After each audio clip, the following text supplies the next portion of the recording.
طلال ابراہیم اور صالح بروک سلطان محمود کی انٹیلیجنس کے مشرف تھے۔ سلطان محمود کو متھرا میں بتایا گیا تھا کہ اس نے جس آسانی سے متھرا فتح کر لیا ہے، اتنی آسانی سے قنوج کا قلعہ سر نہیں کر سکے گا، اور جب دریائے جمنا کے کنارے پر واقع منج نام کے قلعے کا محاصرہ کرے گا تو قنوج کی فوج اس پر عقب سے حملہ کرے گی اور اسے دریائے گنگا اور جمنا کے درمیانی علاقے میں لڑنا پڑے گا، جس میں اس کی شکست کا امکان زیادہ ہے۔ ایک خطرہ یہ بھی تھا کہ لاہور کا مہاراجہ بھیم پال نڈر اس علاقے کے ہر رائے، راجے اور مہاراجے کو سلطان محمود کے خلاف اتحاد پر قائل کر رہا تھا۔ خطرہ یہ تھا کہ وہ بھی اپنی فوج لے آیا ہوگا۔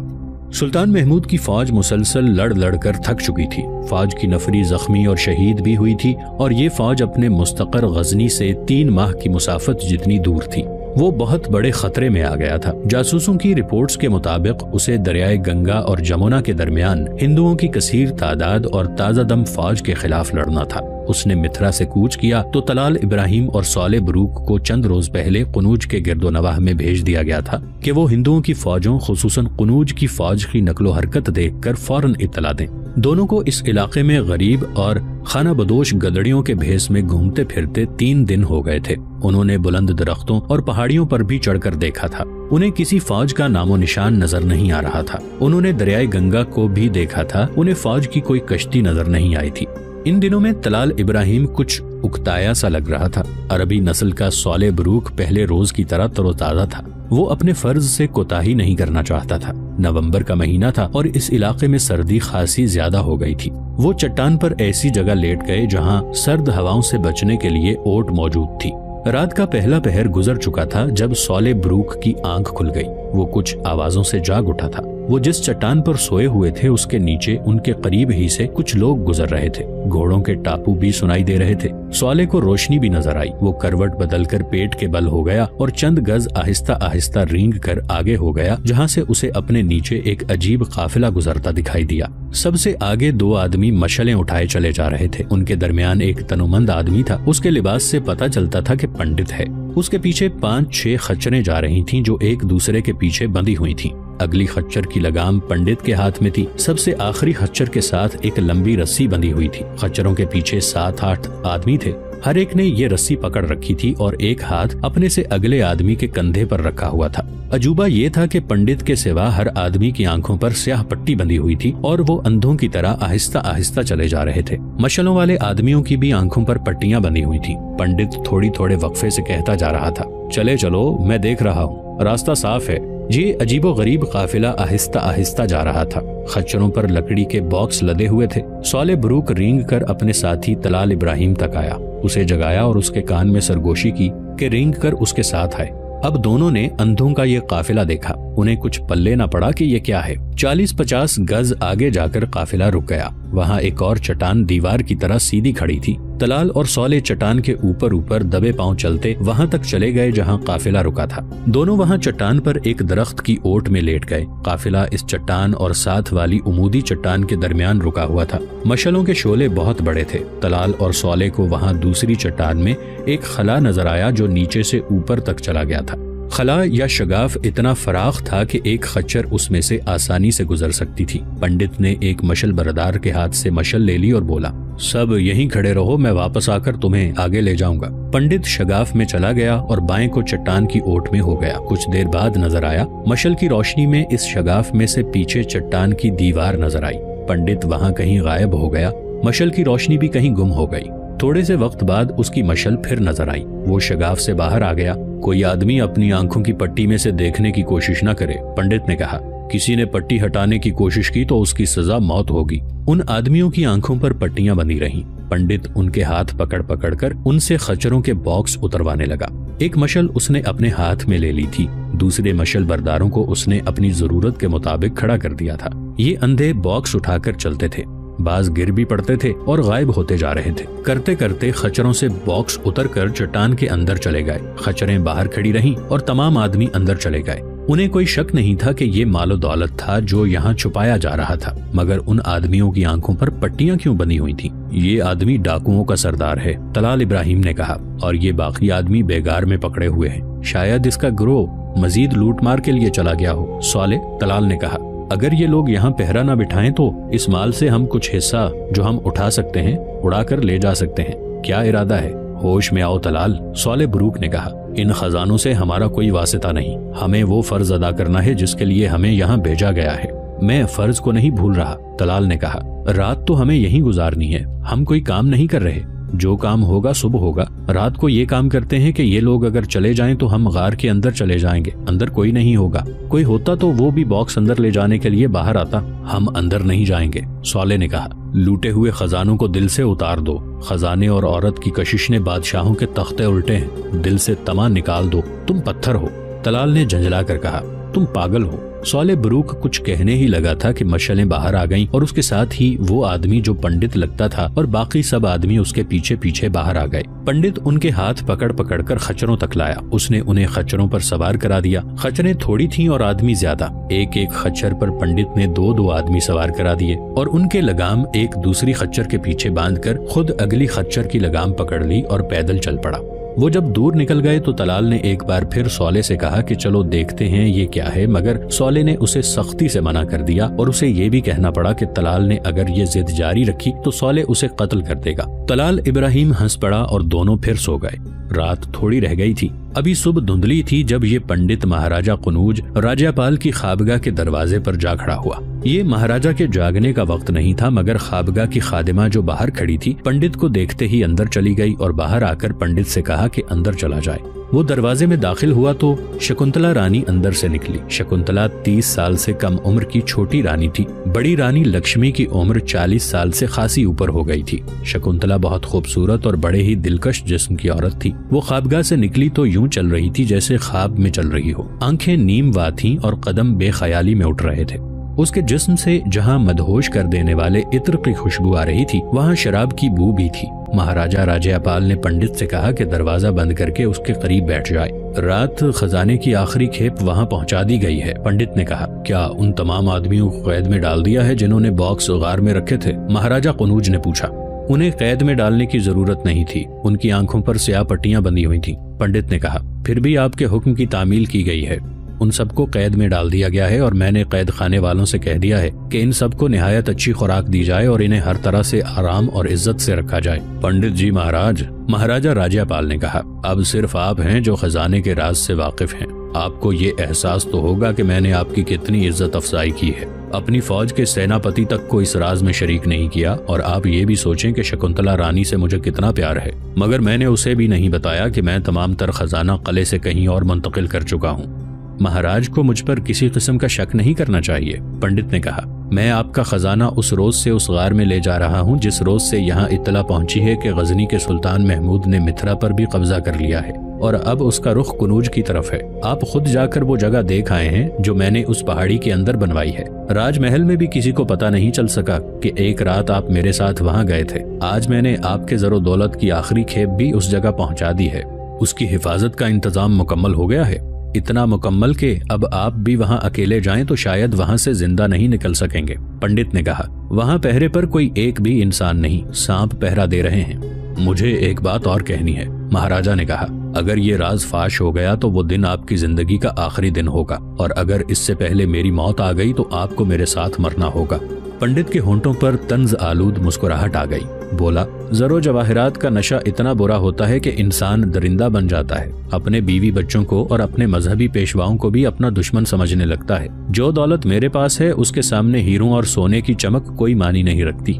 میرے بھجن، میری پرارتھنا اور ہری کرشن کے چرنوں میں راتوں کو جاگنا وہ دولت ہے کہ آپ جیسے مہاراجے اور ان کی فوجیں مجھے چیونٹیوں کی طرح دکھائی دیتی ہیں. اسی لیے تو میں نے آپ کو اپنا رازدان بنایا ہے. مہاراجہ راجیاپال نے کہا. تمام مورخین جن میں محمد قاسم فرشتہ اور البیرونی خاص طور پر قابل ذکر ہیں، لکھا ہے کہ محمود غزنوی کو بتایا گیا تھا کہ اس کا مقابلہ قنوج میں ہوگا. قنوج کے حکمران خاندان کے متعلق سلطان محمود نے ایسی باتیں سنی تھیں کہ اس پر عجیب سی قسم کی سنجیدگی طاری ہو گئی تھی. غزنی سے اسے کمک ملنے کی توقع نہیں تھی.